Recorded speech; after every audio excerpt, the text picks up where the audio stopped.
అలా అట్ట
తనకున్న సర్వస్వం మనకే దోచిపెట్టాడు. అయినా పెద్దతనం వచ్చి మర్చిపోయి ఉంటారు. నేను చెబుతాను, సావధానంగా ఆలకించవే అమ్మా.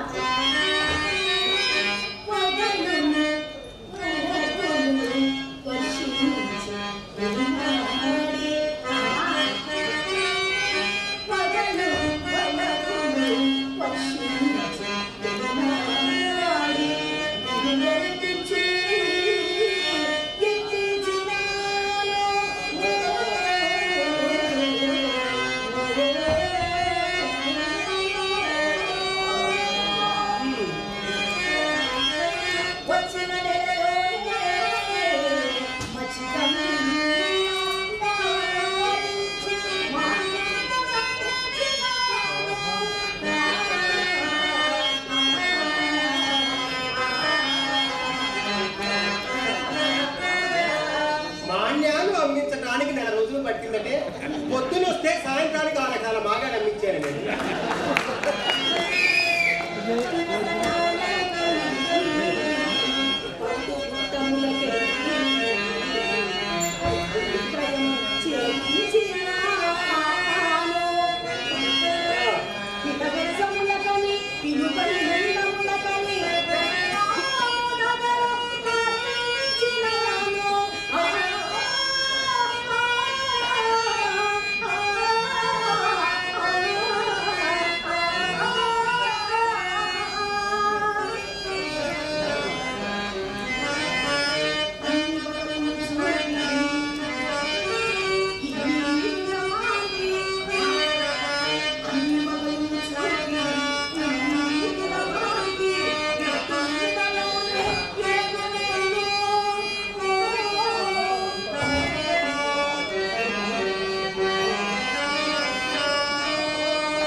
బ్రాహ్మడికి నచ్చి, భోగండానికి భక్తి, రాజకీయ నాయకుడికి ఒకే పార్టీ మీద అనురక్తి ఉంటే వ్యాపారం ఎలా సాగుతుంటే వ్యాపారం.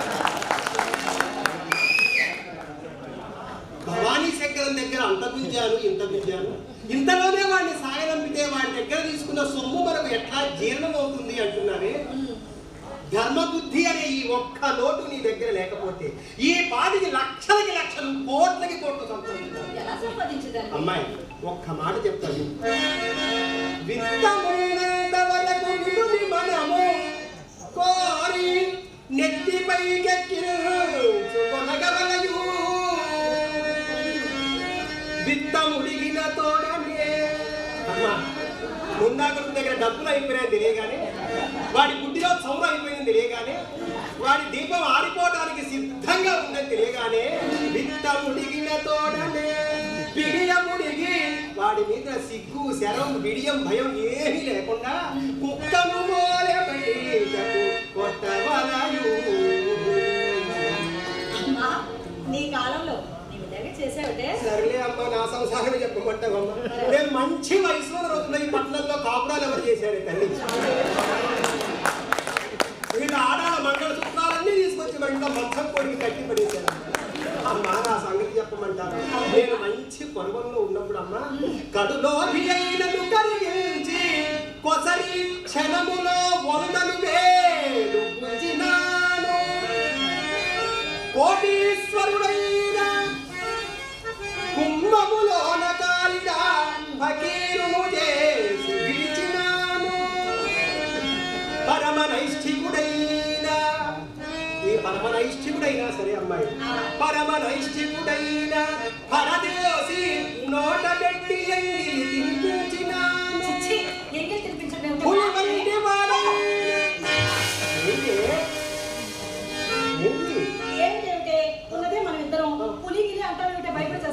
పులి అంటే భయపడ్డావా పిచ్చి పిల్ల? పులి అంటే అడుగులో తిరిగే పులి కాదమ్మా, మన మధ్య తిరుగుతూ ఉంటాడు కదా కదా. మీసాలు పెంచుకుని మీసాలకి తెల్ల మీసాలు నల్లడం చేస్తూ కత్తలు చొక్కాలు దొరుకుతుంది, 100 రూపాయల కాయలు పైన పెట్టి కింద అన్ని తెల్లకాయలు పెట్టుకుని ఇటువంటి పులి వంటి వాడైనా కుంభములోన కాలిడా పిల్లిని చేసి వాటిల కట్టినాను,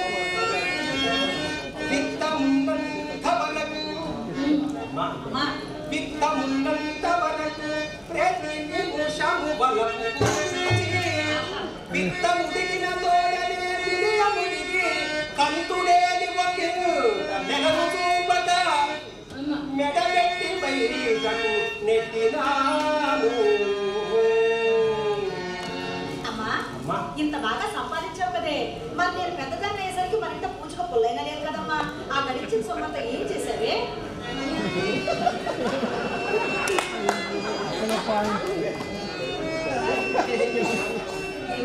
మా అమ్మ పర్వంలో ఉన్నప్పుడు అంత సంపాదించింది ఇంత సంపాదించింది, సొమ్మంతా ఏం చేసావని వయసు వచ్చిన అమ్మాయి వయసు మళ్ళీ తల్లి అడిగితే ఏం చెప్తుంది?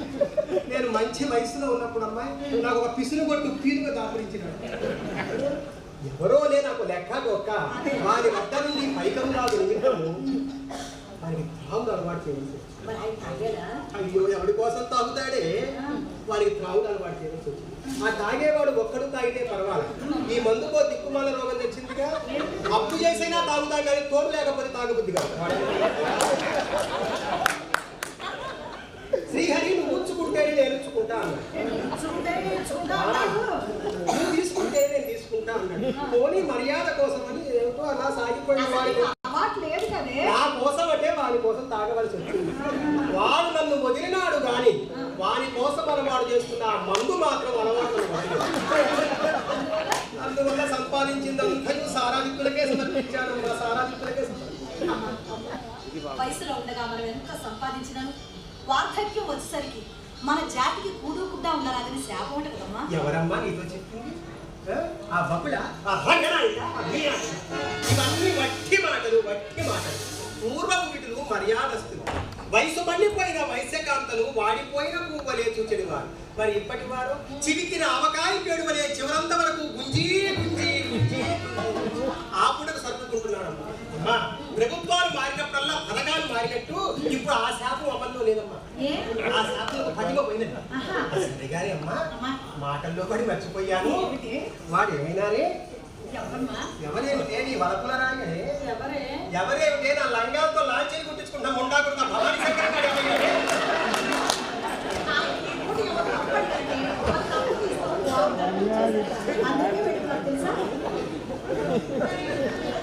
వాడెవరు అప్పటికినారా?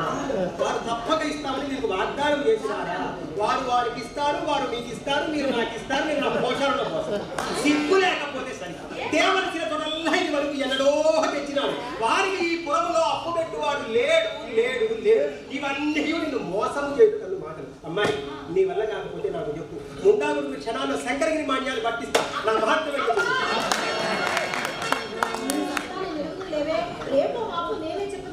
అయినా ఒక్కడితో ఇన్నాడు సరసమేమిటే? సెలగలిని చేతులు దొరుకుతున్నాడు. క్షణానికి ఒక్కడి పంపించాలి కానీ ముఖ్యమైన విషయం చెప్తాను. పెద్ద శెట్టి కొడుకు లేదు, సుబ్బు శెట్టి. వారి రంగు ఎలా ఉంటే మనకెందుకే? మనకు కావాల్సిన వారి రూపాయి అమ్మ. పెద్ద శెట్టి కొడుకు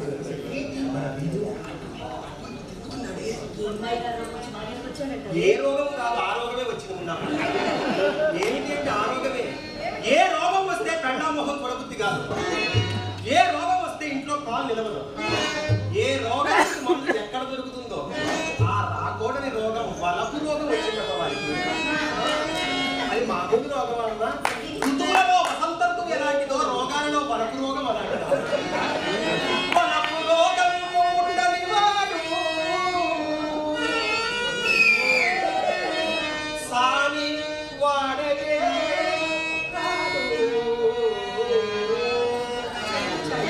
వచ్చపో వారి వంక కన్నెత్తి చూడడు. చూచపో చూచపో వాడు మన అంటు యగు సుమ్మి.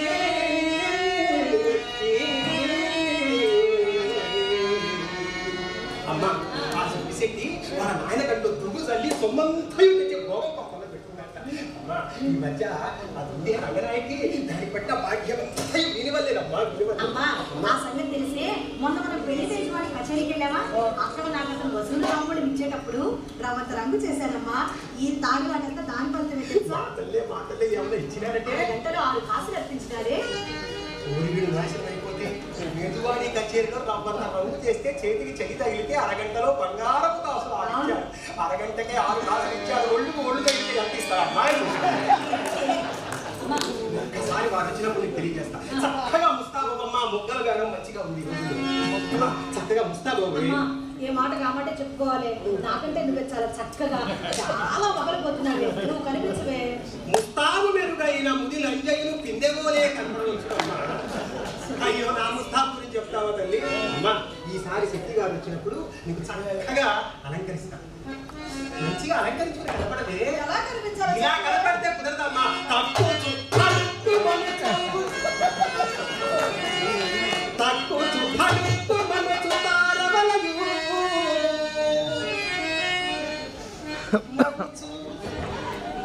భోగంగారికి పెట్టుబడి నవ్వమ్మా.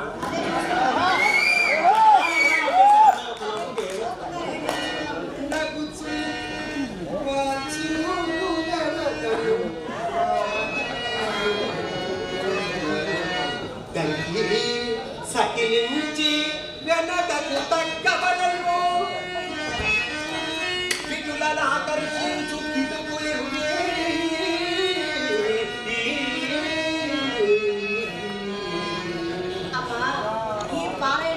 చిన్ననాడే నేర్పుతివిలేవి. ఏదో నీ నోటి నుంచి వినాలని అడిగాను కానీ నాకు తెలియక అడిగానా ఏమిటి? నీవు నా కడుపులో పుట్టినవన్న మాటే కానీ నా లక్ష్యం ఒక్కటి రాలేదమ్మా. అందుకేనమ్మా రోజు నేను నీకు పారాయణ ఈ విధంగా చేయాల. అమ్మాయి ఇంత సంపాదించినా మరి ఎంత సంపాదించినా ప్రతిరోజు మేదువాడి కచేరీకి వెళ్ళాలి, మేళాలు ఆడాలి, కొంగు తాకించో కోడిగా మాడించో వాడి దగ్గర నుంచి రూపాయో రూకయో పోకయో గుంజాలి. ఏమీ లేకపోతే ముందాకొట్టు చెవులో చుట్ట పీకుంటుంది, అదంతా గుంజాలి. భోగంగా తెలిసిననేమి తెలియకపోయిననేమి అమ్మ. మన ఇంటికి వచ్చే వారితో పాటు ఎగ్గు సిప్పులు కూడా నాశనం అయిపోయినాయి. ఇప్పుడు అవి ఏమి పట్టించుకునే పరిస్థితి లేదు కానీ ఈ చిత్రం పొద్దుదనంగా వీధికి పంపించారు ఇంత అనుకున్నానేది అవును నేను రా అమ్మా నేను అక్క ఇద్దరే ఉన్నావు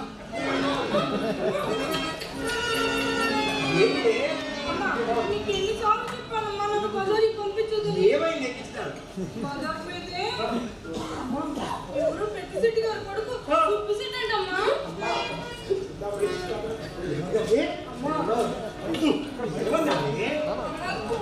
సరే అమ్మా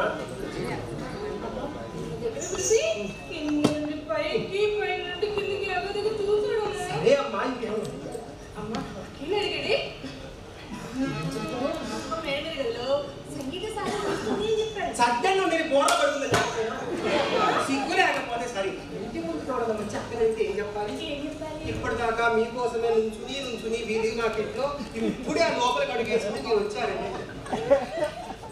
ఏంటి సరే నీ నోటి నుంచి మాట ఊడుపడేసరికి ఊరు మాట పడిపోను పట్టవలసిన చేప పైకి ఈ పాడు వృత్తిని చెయ్యలేనమ్మా ఇది పాడు వృత్తి ఏమిటే పిచ్చినా తెల్లారు కొంపల్లోకి రాలేకపోతే ఈ ముండా కొడుకులు ఊరి మీద పడి ఊరిని ఎక్కడ నాశనం చేస్తాను అని మనకి ఇంత వెలగట్టి వెలగాళ్ళు అన్న మోహన రాశారు మన కులవృత్తి మనం చేసుకుంటున్నాం కానీ ఎవరి గొప్ప నాశనం చేయలేదు అయినా ఉన్నట్టుండి మార్పు ఏంటని నా మనసు తనువు ఎప్పుడో ఆ శ్రీకృష్ణ భగవాన్ అంటే లగ్నం చేశాను చేసుకో తల్లి నేను మాత్రం కాదన్నానమ్మా మనసంతా కృష్ణుడికి అప్పచెప్పు శరీరం ఒక్కటి నాకు అప్పచెప్పు అసలు నాయన చూసుకుంటాను మిగిలింది నేను చూసుకుంటాను సిగ్గు లేకపోతే సరే రంగా రంగా రంగా అంటే సొమ్ములు అంతా అయితే ఇదేమి రోగం అండి ఊళ్ళో వాళ్ళ సొమ్ములన్నీ మడిగట్టుకోవే అంటే మడిగట్టుకుని కూర్చుంటా అంటుంది ఇదేమి కూడా అసలు నువ్వు కన్న తల్లివా కసాయి దానివి కన్న తల్లిని కాబట్టి చెప్తున్నాను అమ్మా చిత్ర ఈ ఇంట్లో పెద్దదాన్ని నా మాట చెల్లట్లేదమ్మా నేను నుయ్యో పోయో చూసుకుని చస్తాను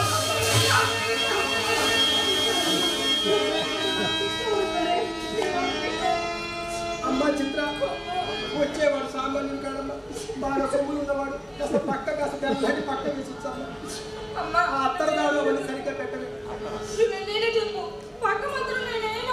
ఏమే నీకేమైంది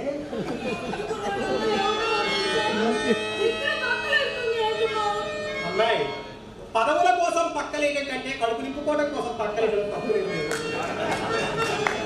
వచ్చేవాడు సొమ్ములు ఉన్నవాడు మొహం కాస్త నవ్వుతూ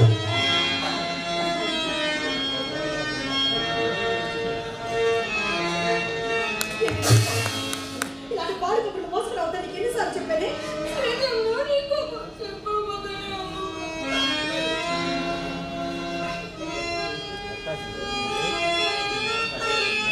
పాడు కప్పుడు మోసుకుని రాకపోతే అది నిన్ను బ్రతుకుని ఇవ్వలేదే